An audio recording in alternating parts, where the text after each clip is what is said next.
Hillary Clinton lost to Bernie Sanders in New Hampshire by 22 percentage points, the biggest victory in a contested Democratic primary there since John F. Kennedy. But it looks as though Clinton and Sanders are leaving the Granite State with the same number of delegates in their pockets because Clinton has the support of New Hampshire's superdelegates, these party insiders. What do you tell voters who are new to the process who says this makes them feel like it's all rigged? Unpledged delegates exist really to make sure that party leaders and elected officials don't have to be in a position where they are running against grassroots activists. Unpledged delegates exist really to make sure that party leaders and elected officials don't have to be in a position where they are running against grassroots activists. Do you believe the process has been rigged by the party leaders for Hillary Clinton? I think you're sore pressed to say leaders, but I'm told that this is the prerogative of the chair. And there's always an inclination, I think, for old relationships to kind of circle the wagons and protect one another.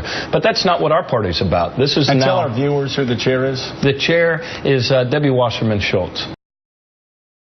Luke Radowski, WRC. Hi. Last time we spoke, I brought up the deposition matrix on Obama's kill list. You said you didn't know what that is. Do you know what that is now? Why don't you ask me a question specifically about it? Yes. Do you think it's a just system for the president to be judge, jury, and executioner? I think that President Obama is doing everything he can in conjunction with the appropriate authority from Congress to keep our nation safe.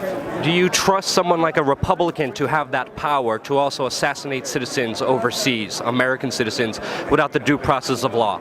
I don't think that the track record of Republican presidents with that kind of power has been very good. I sat on the Judiciary Committee for 5 years and fought many aspects of the Patriot Act and tried to make sure that it was more fair, that we had a system that had the due process that was not there when the Patriot Act was initially adopted.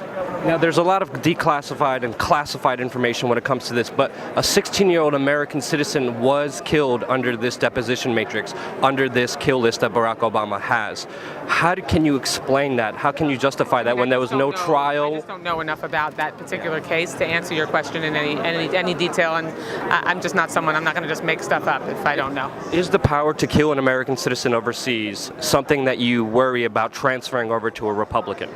I think that we have to be very judicious and careful about how we keep our country safe while enforcing the United States Constitution and abiding by the United States Constitution. So do you support the deposition matrix that Barack Obama has implemented?